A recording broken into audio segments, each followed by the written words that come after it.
धर्म प्रेमी बंधुओं, आप सभी को जय जिनेंद्र। मेरे इस चैनल में आपका स्वागत है।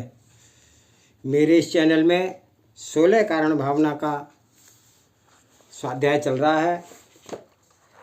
आज का स्वाध्याय आरंभ करने से पहले मंगलाचरण करते हैं।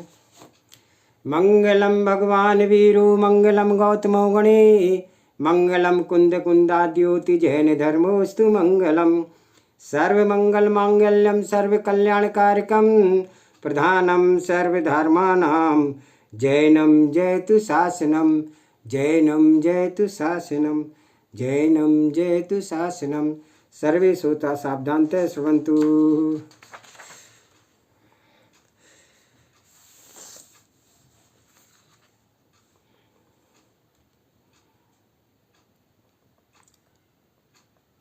बात चल रही थी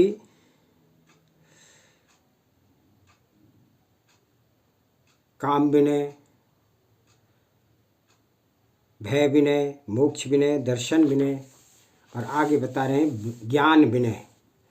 मन वचन काय क्यों शुद्ध करके कालाचार, शब्दाचार, अर्थाचार, उभयाचार, विनयाचार, उपाधनाचार, बहुमानाचार, अन्विनाचार, इन 8 आचारों के साथ साथ श्रेष्ठ शास्त्रों का पठन पाठन करना सर्वोत्तम ज्ञान विनय कहलाती है। जो विकासशील प्रज्ञावंत विनय करता है वह समस्त विद्याओं के स्वामित्व को प्राप्त कर दर्पण के समान तीनों लोकों के स्वरूप को दिखलाने वाले केवल ज्ञान को प्राप्त कर लेते हैं। प्रमाद रहित विनय पूर्वक जो भव्य श्रुत तथा का सदा सम्यक रूप से अभ्यास करता है, कदाचित प्रमादवश वह श्रुत अभ्यास को भूल भी जाए तो भी विनय पूर्वक किया गया श्रुत अभ्यास का फल केवल ज्ञान को ही प्राप्त कर निर्वाण श्री का वर्ण करता है। सदा काल के लिए जन्म मरण के दुखों से मुक्त हो जाता है। इसलिए मुमुक्ष जीवों को सदा श्रुत अभ्यास करना चाहिए। सर्व कार्यों को विराम दे करके एक एक पल का सम्यक प्रयोग शब्द भ्रम में करके आत्मभ्रम की अनुभूति का मार्ग चुनना चाहिए। भव्यवर प्राणी कलह क्लेश में स्वसमय का नाश नहीं करते हैं, एकमात्र चिन्मात्र चैतन्य द्रव्य की अनुभूति का पुरुषार्थ प्रतीक्षण करते हैं। स्वगायक के भिन्न पर स्वभाव चिंतवन को समय देना उन्हें किंचित मात्र भी स्वीकार नहीं है। भगवती जिन भारती के आंचल से पृथक होना श्रुत संवेगी भव्य प्राणी को किंचित भी पसंद नहीं होता है। ध्यान एवं अध्ययन में विशिष्ट पुण्य आत्मा जीव ही लग पाता है। क्षीण पुण्य पुरुष भी संवाद कलह क्लेश में समय को व्यर्थ करता है। ऐसे जीव भूतल पर भारभूत ही है जो कि जिन प्रवचन से दूर हैं। भव्यों का समय भगवत भक्ति, गुरु उपासना तथा सुत श्रवण में पूर्ण होता है। अशुभ गति के बंध को सत्यार्थ मार्ग पर प्रशांत भाव ही कहाँ होते हैं। जीव की भावी भवितव्य का बोध वर्तमान की भाव दशा करा देती है। भविष्य जिनका उत्कृष्ट होने वाला है उनका वर्तमान भी अत्यंत निर्मल होता है। व्यर्थ के प्रपंचों में मग्न न होने को कोई समय नहीं होता और प्रपंच में मन होने को कोई समय नहीं होता। जो प्रपंच में मग्न है उन्हें जिन प्रवचन में कोई प्रयोजन ही नहीं होता।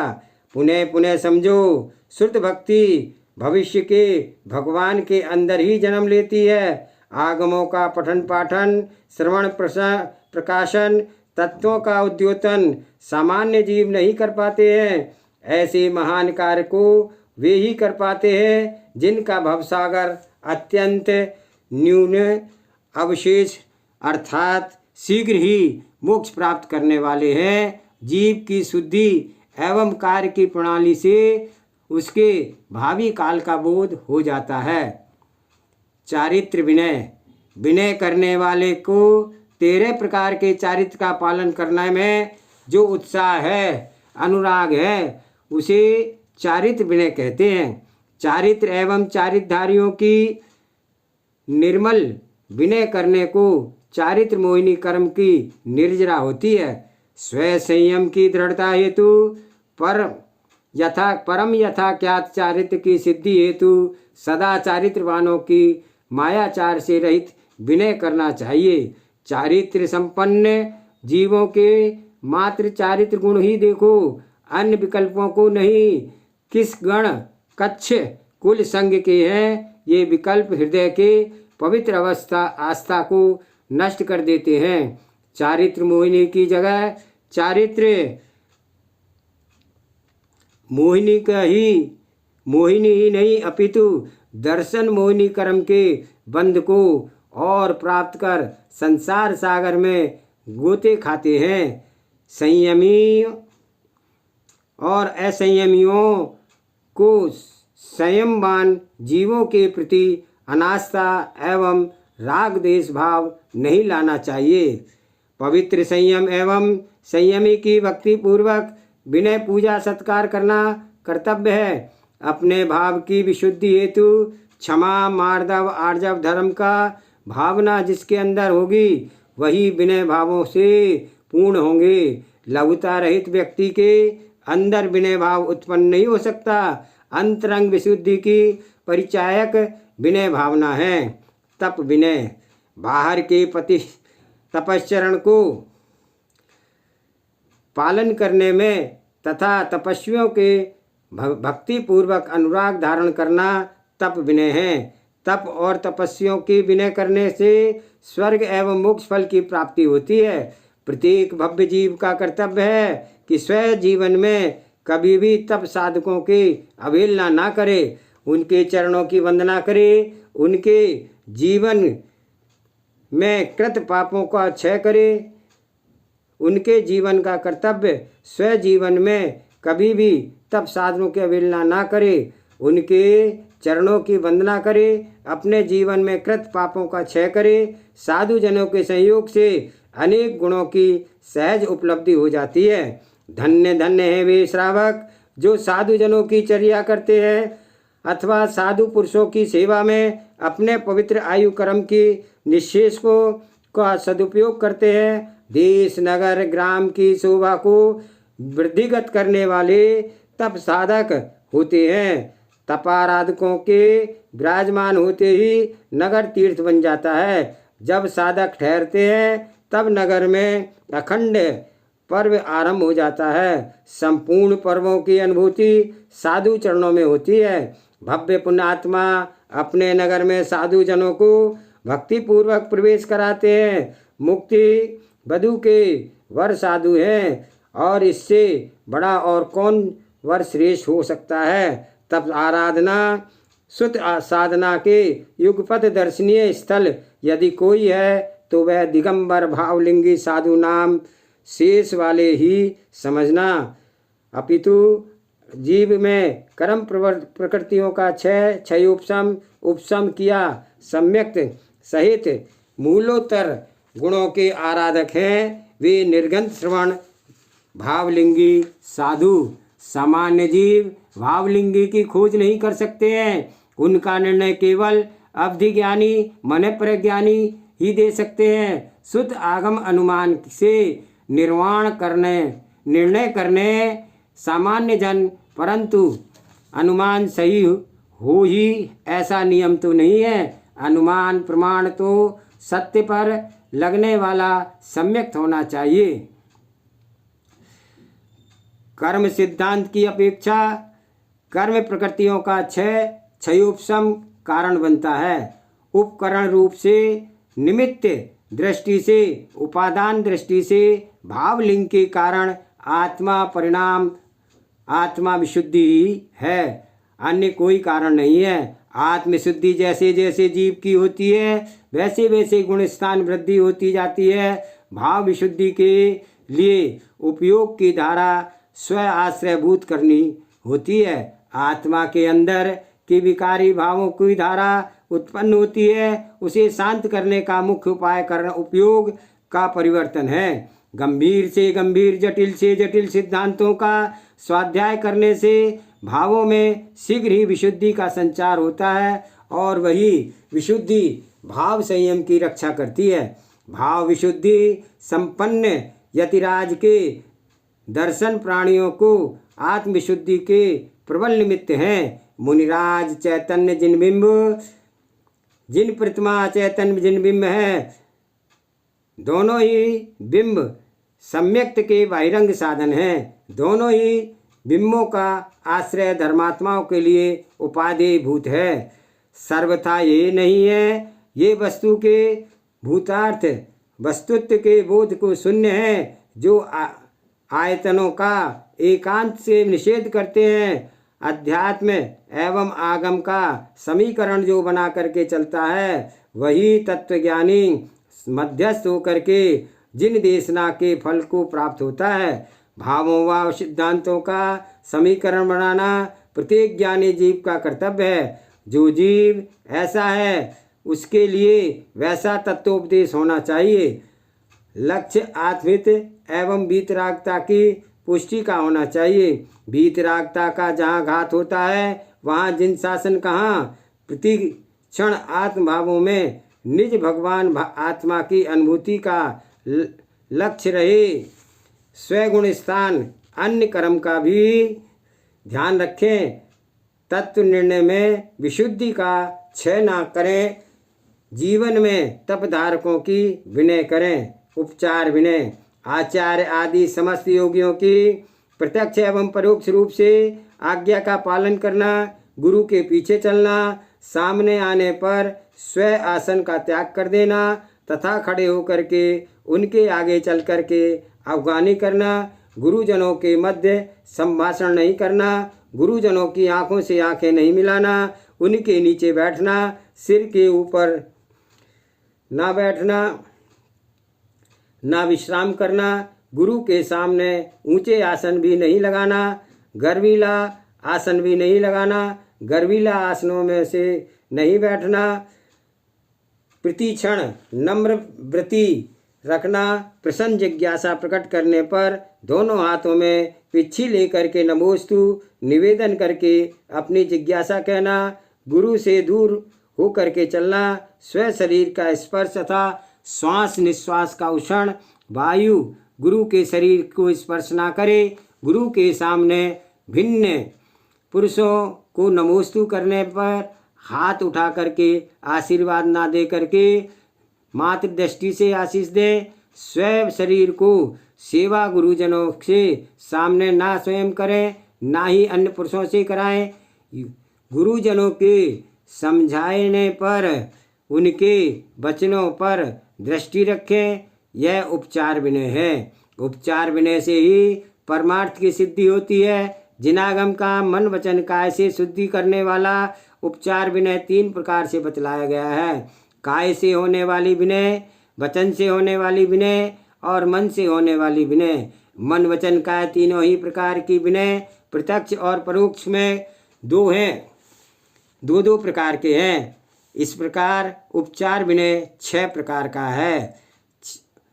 कायिक उपचार विनय, गुरु को देख करके उठ खड़ा होना, प्रसन्न पूर्वक सिद्ध श्रुत आचार्य भक्ति पढ़ करके कृतक्रम की वंदना करना, उनको प्रणाम करना, दोनों हाथों को जोड़ करके मस्तक पर रखना, गुरु के आने पर उनके सामने आना, गुरु के आगमन करने पर उनके पीछे चलना, उनके प्रति अत्यंत भक्ति और अनुराग प्रकट करना। नीचा स्थान हो तो कितना ही नीचा है यह बतलाना, गमन शयन आसन आदि का ज्ञान कराना, आसन देना, ज्ञान और शौच के उपकरण का समर्पण करना, सूने मकान व गुफा आदि को ढूंढ करके बतलाना, गुरु के शरीर की सेवा करना, चरण स्पर्श करना, गुरु आज्ञा का पालन करना, रात के समय संस्तर बिछाना, प्रतिदिन गुरु के ज्ञान उपकरणों का प्रतिलेखन करना और स्व शरीर के द्वारा गुरु की सेवा करना तथा कायिक चेष्टा से किसी भी प्रकार से आचार्य आदि गुरुजनों को किंचित मात्र भी कष्ट न देना, सदा आपकी प्रवृत्ति से प्रसन्न चित्त रहे। ऐसी कायिक चेष्टा स्वयं की बना करके चलें। स्वयं पर की विशुद्धि का मूल समझें। विशुद्धि परिणाम अनर्गवान है। कोटि समयों की साधना की कोई कीमत नहीं, जो एक समय प्रमाण काल विशुद्धि की कीमत है। इसलिए गुरुजनों के मध्य ऐसी कोई प्रवृत्ति ना हो जाए कि जो उनके चित्त को खेद उत्पन्न करे, और जो भी यथायोग सेवा हो वह सब आचार्य की करना कायिक विनय है। वाचनिक विनय सद्गुरुओं के मध्य अपनी भाषा वचन पद्धति को विशेष नियंत्रण रखने की आवश्यकता है। जो वचन मधुर सरल तरल हो, ऐसे वचनों का प्रयोग करें जो सम्मान सूचक हों। आदर शून्य शब्दों का प्रयोग गुरु के लिए प्रत्यक्ष और परोक्ष रूप में भी ना करें। स्वप्न में भी किया गया गुरु का अनादर भाव भ्रमण का कारण है। जिस जागृत विवेक अवस्था में किया गया गुरु का अपमान सद्गति का कारण कैसे हो सकता है? जब गीतरागी गुरु को संबोधन करें तो श्रेष्ठ वचनों का ही प्रयोग करें। स्वामी, प्रभु, गुरुदेव, कृपा निधान, भगवान, पूज्यपाद, आचार्य देव, परम गुरुदेव, सदगुरु, भट्टारक देव आदि महान शब्दों का प्रयोग करने का से विनय वचन विनय पालन होती है। परम पूज्यपाद, मम गुरुदेव आदि भद्र शब्दों का प्रयोग भद्र श्रेष्ठ ही कर पाता है। अभद्र व्यक्ति पवित्र परिणाम ही नहीं कर पाता है। अभद्रता तो भवितव्यता पर आलंबित है। जिस जीव की संसार संस्कृति दीर्घ है, उसे बेचारे के पास न तो सुष्ठु भाव होते हैं और न ही सुष्ठु भाषा। पुण्यशाली के पास ही भाव एवं भाषा दोनों ही संस्कारित होती है। पुण्य से दरिद्री के पास न तो भावों की निर्मलता रहती है और न ही भाषा की निर्मलता। व्यक्ति की भाषा से व्यक्ति के भावों का बोध हो जाता है। भद्रता तो भाषा में टपकती है। भाषा की मधुरता मिष्ठानता से भी विशिष्ट होती है। मिष्ठान का स्वाद व्यक्ति कंठ तक ही ले जाता है, परंतु भाषा का संवेदन अंग अंग को रोमांचित कर देता है। बिलखते व्यक्ति के चित्त को भाषा का अमृतपान कर देता है और आनंद से कालुष्य को जहर भाषा से शीघ्र अमृत में परिवर्तन कर देती है। तत्वज्ञानियों को सद्गुरुओं के मध्य अपनी वाचनिक विनय का प्रतिक्षण ध्यान रखना चाहिए। उग्रतापूर्वक अहंकार ममकार रूप शब्दों का प्रयोग पूज्य पुरुषों के पाद पंकजों में बैठ करके कभी नहीं करना चाहिए। यदि आत्मित की भावना है तो आत्मन्वेषी का पुरुषार्थ कर्म क्षय पर होता है, न कर्म आश्रव पर। बंद एवं न बंद पर। कर्म हानि किस किस उपाय से हो सकती है, ऐसे विचार करता है और उन्हीं की उपलब्धि का सम्यक पुरुषार्थ आरंभ कर देता है। जिस क्रिया कर्म से आश्रव बंद होता है, उन क्रिया कर्मों से आने से आपको दूर कर लेता है और बिना लोक प्रचार करके लोक प्रचार में अपना अपमान से भी भिन्न और कुछ मान अपमान से भी भिन्न और कुछ भी नहीं होता है। इसलिए प्रज्ञ पुरुष स्वयं कार्य को ही स्वयं में ही पूर्ण कर लेते हैं। उद्देश्य पूर्ति होना चाहिए। पहचान से क्या प्रयोजन है, स्वतः ही प्रचार को हो जाएगा तो संक्लिष्टता नहीं होनी चाहिए। सहज जीवन जीने का पुरुषार्थ सबसे बड़ा कार्य है। जो परम पूज्य हैं वे नाम निरपेक्ष नहीं भाव निरपेक्ष हुए हैं। वे सब परम सहज भाव से ही हुए हैं, अन्य कोई मार्ग से नहीं। इसलिए पुरुषों की विनय भी स्वहित ही करती है। पंच परमेष्टि के श्रीपाद मूल में वचन से सदा हितमित यथार्थ भाषण करना, जिन सूत्रों के अनुसार भाषण करना, पाप रहित प्रवचन वचन कहना, शांत वचन कहना, श्रवणों से सुयोग शुभ वचनों को कहना, सदा ऐसे वचनों का प्रयोग करना कि जो कर्कश ना हो, सारभूत स्पष्ट हो, कठिन ना हो, उत्तम और अनिंद्य में हो। इस प्रकार से वचन व्यवहार गुरुओं के सामने करना उत्कृष्ट वाचनिक विनय है। मानसिक विनय जो परिणाम अशुभ कर्मों के आश्रव बंध का कारण है, इंद्रियों के विषय सुखों के प्रति जागृत हो, विषय कषाय से आर्द्रता, राग द्वेष में लवलीनता, नाना चिंताओं से व्याकुल हो, ऐसे परिणामों का त्याग करके गुरुओं के पास बैठे और स्वचित्त में प्रतिक्षण श्रेष्ठ तत्वों का चिंतन से युक्त होकर के वैराग्य की भावना रखना, श्रेष्ठ अर्थ, श्रेष्ठ धर्म, श्रेष्ठ भावनाओं का चिंतन करना, अपने मन को सदा स्वहित में लगाना तथा स्वयं मन को हमेशा अत्यंत शुद्ध रखना, अशुभ भावों से किंचित भी उत्पन्न नहीं होने देना। ऐसी पवित्र भावना से ही गुरु के चरणों में बैठना, प्राणी मात्र के कल्याण की भावना करना, स्वयं के जैसे पर के प्रति भी प्रीति चित्त रखना भव्य जीवों के हितप्रद है। यही केवली भगवानों ने मानसिक विनय में कहा है और यह विनय अभाव उभय लोक में यह विनय भाव उभय लोक में यश धर्म सुख देने वाली है। इसलिए सच्चे धर्मात्मा को विनय भाव कभी नहीं छोड़ना चाहिए। विनय विज्ञान बहुत ही गहरा है। विनयवान के एक ऐसे विनय योग्य दोनों ही भावों को स्पष्ट रूप से शुद्धि का संचार होता है। विशुद्धि तथा पुण्य प्रकृति के हृदय के बिना विनय भाव उत्पन्न नहीं होता है। विनय भाव भी पुण्यवान जीवों के अंदर ही होता है। शीलवान, विलयवान, विवेकवान, प्रेक्षावान जीव लोक में विशिष्ट ही होते हैं।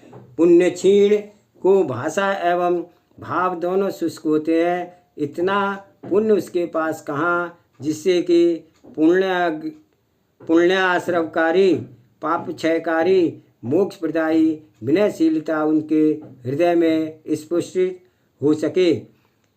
विनय योग्य पात्र जो मुनि स्वयं से चिर दीक्षित हैं, जो महात्मा बहुत अधिक तपस्वी हैं, जो श्रवण शुद्ध ज्ञान में लीन हैं, शुद्ध धारक हैं, गुणवान हैं, जो दीक्षा गुरु हैं, शिक्षा गुरु हैं अथवा श्रुतवान के गुरु हैं, उनके लिए प्रमाण आदि करके प्रतिदिन विनय यत्न पूर्वक करनी चाहिए। यहाँ पर एक जिज्ञासा उत्पन्न हो सकती है कि शिक्षा गुरु के बाद पुनः श्रुत ज्ञान गुरु क्यों कहा जाता है। उसका समाधान यह है कि शिक्षा अनेक प्रकार की होती है। चर्या की शिक्षा, वाणी की शिक्षा, बैठने उठने की शिक्षा, खाने पीने चलने आदि के विवेक पूर्वक प्रवृत्ति को शिक्षा, नीति न्याय सदाचार की शिक्षा, शुद्ध प्रदाता शुद्ध गुरु जो स्वयं समय अर्थात अनुयोगों की विद्या उत्पन्न करके प्रसमय अर्थात अन्य दर्शनों के ग्रंथों की विद्या प्रदान करे, अर्थात शास्त्रों का बोध प्रदान करे, सो भी समय पर अर्थात अन्य दर्शनों के ग्रंथों की विद्या प्रदान करे अथवा शास्त्रों का बोध प्रदान करे तो वह शुद्ध ज्ञान कहलाते हैं, शुद्ध गुरु कहलाते हैं। ऐसे शिक्षा दीक्षा और शुद्ध ज्ञान गुरुओं के यथायोग विनय करना प्रत्येक धर्मात्मा श्रवण का कर्तव्य है। श्रावक को भी चतुर्विध संख्या विनय करना चाहिए। जो साधक श्रुत एवं तप में न्यून है उनके भी श्रेष्ठ साधकों की यथायोग विनय करनी चाहिए, ऐसा जिनोपदेश है। आज का स्वाध्याय यही समाप्त करते हैं। जावानी के ज्ञान से सूझे लोकालो, सोवानी मस्तक नमो सदा दे धनुदोक। हे जिनवाणी भारती तोय जपो दिन रैन, जो तेरी शरणावे सो पावे सुख चैन। देव भजो अरिहंत को गुरु सेवा निर्गन, दया धर्म पालो सदा यही मोक्ष का पंथ। नवार नमोकार मंत्र।